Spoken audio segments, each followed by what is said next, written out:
अपना घर, हर किसी का सपना होता है अपना घर। चाहे वो गरीब आदमी हो या फिर एक अमीर इंसान, अपने घर की बात ही कुछ और है। क्या आप एक घर बनाने का सोच रहे हो और आप अभी भी कंफ्यूज हैं कि क्या मैं एक घर बनाऊं या फिर मैं एक रेडी टू यूज़ फ्लैट के ऊपर इन्वेस्ट करूं? अगर आपके मन में भी सवाल है तो आज की इस वीडियो को लास्ट तक ज़रूर देखिएगा, क्योंकि यहाँ पे मैं बात करने वाला हूँ इंडिपेंडेंट हाउस वर्सेस फ्लैट के बारे में। तो देखते हैं। नमस्ते, आदाब, कैसे हैं आप सभी लोग? मेरा नाम है जयकिशन चौहान।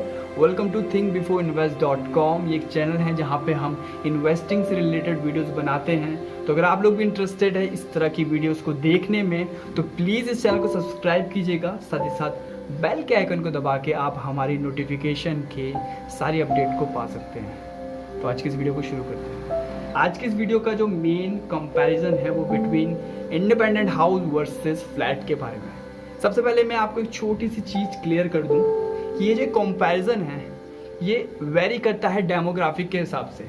आप किस स्टेट से बिलोंग करते हैं, कहाँ रहते हो, जहाँ आप रहते हो क्या वहाँ पे शहरी इलाका है या वो अर्बन इलाका है, तो इसका कंपैरिजन कर पाना बहुत ज़्यादा टफ होता है, आइडियल कंपैरिजन कर पाना।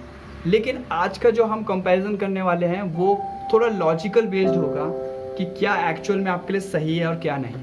तो इसीलिए इस वीडियो को मैं रिकमेंड करता हूँ कि आप लास्ट तक जरूर देखिएगा। आज का कंपैरिजन है वो पॉइंट बेसिस पर है। हम पॉइंट देंगे दोनों ही चीज़ों को, इंडिपेंडेंट हाउस को भी और फ्लैट को भी, और देखते हैं कि लास्ट में क्या एक बेहतर ऑप्शन बनकर निकलता है। तो चलिए शुरू करते हैं। सबसे पहला पॉइंट है हमारा टोटल इनकम। आप माने या माने, जब आप घर बनाते हो तो उसके लिए आपको चाहिए होगी ज़मीन, और अगर आप आज देखेंगे तो ज़मीन के रेट आसमान छू रहे हैं। अगर आप मेट्रोपॉलिटन सिटीज़ की बात करते हैं तो आप ये भूल ही जाइए कि आप वहाँ ज़मीन को खरीद सकते हैं, क्योंकि वहाँ पे ज़मीन खरीदना ही मतलब आप एक स्टेटस को अचीव करने जैसी बात है। तो ऐसी जगहों पे फ्लैट कल्चर जो है बहुत ज़्यादा तेज़ी से फैल रहा है, और लोग फ्लैट को इसलिए प्रेफर करते हैं क्योंकि उसके साथ कई सारे एडवांटेजेस भी हैं जिसके बारे में हम बात करते हैं। तो ओवरऑल अगर आप टोटल कॉस्ट की बात करें, मैंने अगेन पहले कहा है आपको कि ये डेमोग्राफिक के हिसाब से चेंज हो सकता है, पर मेरे हिसाब से अगर आप मुझसे पूछें तो आपको फ्लैट खरीदना एक चीपर ऑप्शन रहेगा comparing to building a new home. तो यहाँ पे मैं फ्लैट को 1 दूंगा और हाउस को 0। Point number 2, rental income. आप सभी को पता है कि घर एक एसेट की तरह है। अगर आप उससे रेंटल इनकम को कमाना चाहते हो तो आपको सोचना पड़ेगा लॉन्ग टर्म के हिसाब से। अगर आप फ्लैट को एज अ रेंटल इनकम के पर्पस से खरीद रहे हो तो दैट मीन्स आप एक लॉन्गर ड्यूरेशन का सोच कर उसे खरीद रहे हो। लाइक अगर आप अभी जॉब कर रहे हो, अभी आप जॉब कर रहे हो और आपने सोचा है कि मैं अपने फ्लैट में जब मैं रिटायर हो जाऊंगा तब शिफ्ट होऊंगा, लेकिन उस फ्लैट की कॉस्ट ही इतनी है कि शायद वो आप इनकम को, उस जो स्पेंड आपने इनकम किया है उसको रिकवर भी ना कर पाओ। तो मुझे नहीं लगता कि ये एक अच्छा ऑप्शन है इन्वेस्टमेंट के पर्पज़ से। लेकिन अगर आप एक घर बनाते हो तो वहाँ पे आप पूरे घर को भी दे सकते हो किराए पे, या फिर आप वहाँ पे रहते हुए जो आपका स्पेस बचेगा उसको भी रेंट पे दे सकते हो। लेकिन ये ऑप्शन आपके पास फ्लैट में नहीं है। अगर आप बैचलर हो तो आप मैनेज कर सकते हो किसी और के साथ रहना, लेकिन अगर आप फैमिली वाले हो तो आप फ्लैट को किराए पर नहीं दे सकते वहाँ पे खुद रहते हुए। तो यहाँ पे मैं घर को 1 पॉइंट दूंगा और अभी दोनों का स्कोर बराबर चल रहा है। Point number 3, resale value. ऐसा माना जाता है कि फ्लैट्स की जो वैल्यू है वो साल दर साल कम होती रहती है due to its poor maintenance, क्योंकि आप फ्लैट खरीद चुके हो, आपने किसी को रेंट पे दे दिया, एक गया दूसरा आ गया, तो हम उसके मेंटेनेंस के ऊपर इतना ध्यान नहीं देते हैं। लेकिन यहाँ पे हम बात कर रहे हैं रीसेल वैल्यू के बारे में। यहाँ पे मैं प्रेफर करूँगा दोनों को ही 1-1 पॉइंट देना, बिकॉज अगर आपका फ्लैट मेट्रोपॉलिटन सिटी में है और उसके आसपास एक प्रॉपर रिसोर्सेज है, अच्छे अच्छे कॉर्पोरेट हाउसेज हैं, तो मुझे नहीं लगता कि उस फ्लैट की वैल्यू बहुत ही ज़्यादा डाउन होगी। बस आपको उसको मैनेज करके रखना है तरीके से। वहीं घर का हिसाब ये होता है, घर में इशू ये है कि रीसेल तो उसकी वैल्यू अच्छी है, लेकिन उसके लिए आपको बायर ढूंढने में बहुत ही मशक्क़त करनी पड़ेगी, जो कि बहुत ईजिली नहीं मिलता है। उसके बजाय फ्लैट बहुत इजीली सेल हो जाते हैं हाथों हाथ। उसके लिए आपको ज़्यादा मेहनत करने की ज़रूरत नहीं है। तो दोनों को ही मैंने 1 पॉइंट इसलिए दिया है क्योंकि एक का एडवांटेज है, एक में थोड़ी डिसएडवांटेज है, लेकिन एंड ऑफ द डे वो बैलेंस हो जाता है कहीं ना कहीं पे। Point number 4, maintenance charges. आपको ये पता ही होगा कि अगर आप एक पॉश सोसाइटी में रह रहे हो तो वहाँ पे मंथली का आपका मेंटेनेंस चार्ज आता है। भले ही मेंटेनेंस की आपके फ्लैट को ज़रूरत ना हो, लेकिन आपको वो चार्ज देना पड़ता है। बजाय इसके अगर आपका खुद का घर है तो आप थोड़ा उसको टाल सकते हैं, अपने हिसाब से उसको कभी भी करवा सकते हैं, लेकिन सोसाइटी में आपको मेंटेनेंस चार्ज देना ही है। यहाँ पे मैं घर को 1 पॉइंट दूंगा और फ्लैट को 0। बट मेरा ये मानना है अगर आप फ्लैट लेते हो और अगर आप मेंटेनेंस करवाते हो, लाइक जब पूरे ही फ्लैटों का एक बार जो पूरी सोसाइटी है जब उसको पेंट कराया जाता है तो वहाँ पे वो कोटेशन के थ्रू काम होता है। वहाँ पे इसके लिए अलग से एक बॉडी बनाई जाती है जो कि ये सब काम देखती है, तो वहाँ पे आपकी लागत जो है वो कम पड़ती है। वहीं पूरे घर को पेंट करवाने में या इस तरह के कोई रिनोवेशन करवाने में आपको बहुत ज़्यादा खर्चा जाएगा, लेकिन फिर भी जो मंथली मेंटेनेंस के चार्ज के हिसाब से अगर आप घर को कंपेयर करें तो आई बिलीव कि आपके लिए फ्लैट एक फ़ायदे का सौदा रहेगा। तो अगेन यहाँ पे मैं होम को 1 दूंगा और फ्लैट को 0।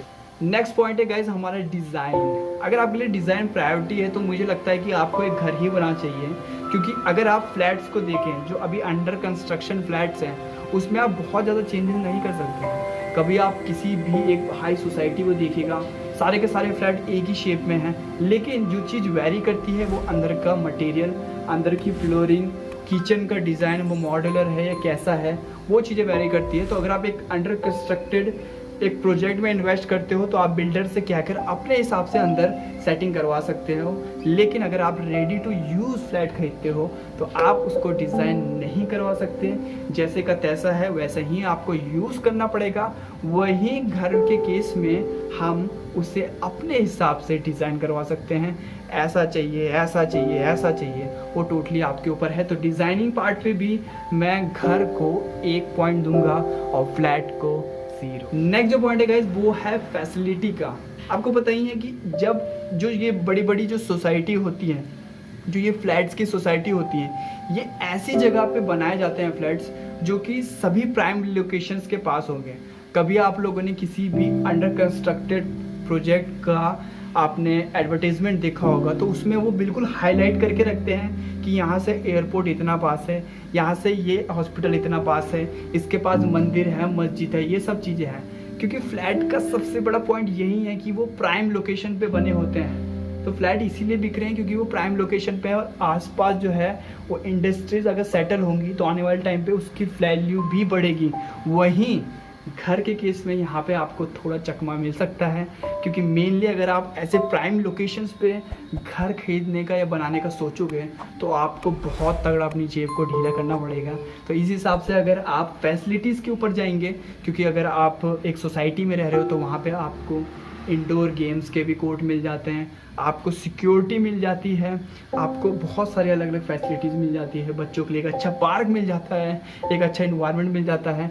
वही सब चीज़ों को एक इंडिपेंडेंट हाउस में बना पाना बहुत ही मुश्किल है। तो फैसिलिटीज़ के हिसाब से I prefer to give 1.2 flat over independent house. Next point है गाइस हमारा लोकेशन सबसे इम्पोर्टेंट रोल अदा करता है। आप एक बार ध्यान से समझिएगा और सोचिएगा, अगर आप अभी जॉब कर रहे हो दूसरे किसी स्टेट में, लाइक आप रहने वाले बिहार के हो और आप जॉब कर रहे हो मुंबई में, सो आप अगर घर बनाने का सोचोगे तो आप कहाँ पे बनाओगे? लॉजिकली मेरे हिसाब से आप घर बनाओगे अपने बिहार स्टेट में, अपने होम टाउन में। समझ रहे ना आप बात? वही बात आती है फ्लैट के केस में। तो आप मुंबई में रहते हुए भी फ्लैट खरीद सकते हो जब तक आप वहाँ पे रह रहे हो, बाद में उसको रीसेल करके आप अपने घर भी वापस जा सकते हो। तो फ्लैट की एक ये बात खास रहती है कि यहाँ पे आपको चीज़ों को ढूंढना नहीं पड़ता है, आप उस एक चीज़ को छोड़कर आगे भी बढ़ सकते हो। साथ ही साथ ये जो फ्लैट्स होते हैं ये प्राइम लोकेशन में होते हैं। दैट मीन्स कि आपको कभी भी दिक्कत नहीं आएगी कि बिल्कुल ही सुनसान जगह पे आपने घर बना दिया है तो घर छोड़ के जाओगे तो चोरी चकारी का डर है। फ्लैट्स की काफ़ी सारे बेनिफिट्स हैं जो आपको सोच के समझ के देखना पड़ेगा। तो ये कंपैरिजन था, तो दोनों को ही अभी तक स्कोर 4-4 है and I think it's totally up to you कि आपको क्या पसंद है और क्या नहीं। अब मैं सिंपली कुछ पॉइंट्स को डिस्कस करूँगा जो मेरे हिसाब से हैं कि क्या बेहतर है और क्या नहीं। सबसे पहला एक मुझे जो फ्लैट का एडवांटेज लगता है ओवर ओन बिल्ड हाउस के, वो ये है कि आप फ्लैट को बंद करके कहीं पे भी जा सकते हैं। कहीं ना कहीं आप अगर फ्रीडम की तलाश में हैं तो फ्लैट आपके लिए एक अच्छा ऑप्शन है, क्योंकि घर को आप खाली छोड़कर नहीं जा सकते।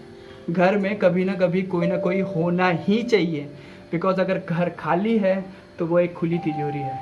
वही फ्लैट में आपकी प्रॉपर CCTV होता है, प्रॉपर आने जाने वाले लोगों पर नज़र रखी जाती है, प्रॉपर जो है वहाँ पे गार्ड प्लेस होता है, लेकिन हाउस में इतनी सिक्योरिटीज़ नहीं रहती है। दूसरा पॉइंट, अगर आप अकेले हो और आपके पीछे फैमिली बैकग्राउंड नहीं है तो घर बनाना आपके लिए बिल्कुल भी सही ऑप्शन नहीं है। मैं आपको रिकमेंड करूँगा कि आप फ्लैट खरीदिए, आराम से रहिए और अच्छी चीज़ है।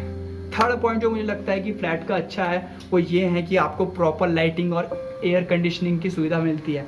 आपको पता है ना कि जो सरफेस लेवल पे है वो कितना धुआं है, कितना पोल्यूशन है, लेकिन फ्लैट जो होते हैं वो बहुत ही ऊंचाई पर होते हैं। दैट मीन्स कि आपको एक क्लीन इन्वायरमेंट, प्रॉपर सनलाइट आपको मिलेगी, जो कि एक पॉजिटिव पॉइंट है। अब बात करते हैं कुछ डीमेरिट की फ्लैट्स की।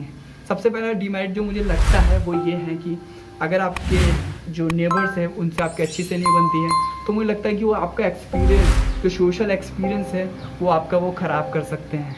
दूसरा पॉइंट जो मुझे लगता है कि फ्लैट की सबसे ख़राब बात जो मुझे लगती है वो ये है कि वहाँ जो है बिल्कुल एक जेल जैसा महसूस होता है। आप सोचिएगा कि आपका फ्लैट जो है, जो आप परचेस कर रहे हो, वो है 18वें माले पे। आप सोचिएगा कि आप थक हार के ऑफिस से आ रहे हो, आप सोचते हो बाहर जाऊँ, आपका दिमाग में आइडिया आया, लेकिन आप सोचोगे फिर नीचे जाना पड़ेगा। और सोचो किसी दिन आपकी लिफ्ट ख़राब हो गई तो आपको सीढ़ियाँ चढ़ के नीचे आना पड़ेगा। तो आप सोचिए कि कुल मिला के वो लाइफ जो है ना बिल्कुल ही ऐसे हौच-पौच सी हो जाती है। तो कहीं ना कहीं वो लोग जो खुद को आज़ाद पंछी समझते हैं उन लोग के लिए फ्लैट एक बढ़िया ऑप्शन नहीं है मेरे ख्याल से। खासकर वो लोग जो गांव देहात से आके शहरों में बसते हैं उन लोग को तो मैं ये रिकमेंड करूँगा कि आप अपना घर बनाइए, आप फ्लैट के लिए मत जाइएगा। ओके, बात करते हैं एक और चीज़ की। तो फ्लैट में ये होता है कि अगर आपका कुछ इशू हो गया, आपकी तरफ से कुछ इशू हो गया, तो वहाँ पे एक सोसाइटी के अंदर मेंबर्स बने होते हैं जो कि कोई भी सोसाइटी में होने वाले कॉन्फ्लिक्ट्स को ध्यान देते हैं। तो आपको उनकी डिसीज़न को मानने पर मजबूर होना पड़ता है, क्योंकि वो एक सोसाइटी है वो एक रेगुलेट होती है बंच ऑफ लोगों के। तो वहाँ पे अगर कुछ प्रॉब्लम आ गई, इशू आ गया किसी मेंबर के साथ या किसी चीज़ के साथ, तो जो भी आपकी कमेटी डिसाइड करेगी उस एक रूल को आपको मानना पड़ेगा।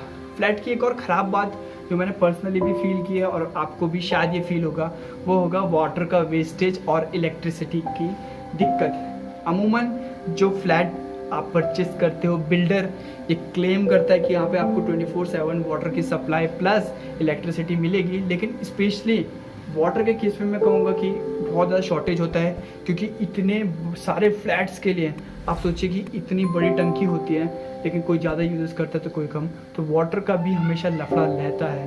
तो मेरे हिसाब से अभी के टाइम में कहूँगा कि आपके लिए आपको सोचना है कि आपके लिए क्या बेहतर है। तो मेरे हिसाब से आपको खुद डिसाइड करना है। अगर आपका बड़ा परिवार है तो आपके लिए घर बेस्ट है, अगर आप छोटी फैमिली है तो फ्लैट को भी आप परस्यू कर सकते हो। अगर आप रहते हैं मेट्रोपॉलिटन सिटीज़ में तो आप बिल्कुल भी घर बनाने का मत सोचिए, आप फ्लैट को प्रेफर कीजिए। अच्छी जगह हाई क्वालिटी सोसाइटी में फ्लैट लीजिए, क्योंकि वो आपको एक अच्छा इन्वायरमेंट भी प्रोवाइड करते हैं। तो फ्लैट पे ऊपर इन्वेस्ट कीजिए अगर आप मेट्रोपॉलिटन सिटीज़ में रहते हो। लेकिन अगर आप एक ठीक ठाक एवरेज जगह पे रहते हो जहाँ पे चीज़ें सब कुछ सही हैं, तो वहाँ पे आप फॉर श्योर घर के लिए इन्वेस्टमेंट कीजिए। बाकी का टोटली अप टू यू है, आपको क्या लगता है मुझे कमेंट सेक्शन में बताइएगा। हम आने वाले टाइम पे इस तरह की और भी वीडियो लेके आते रहेंगे। तब तक के लिए धन्यवाद। उम्मीद करता हूँ आपको वीडियो पसंद आई होगी।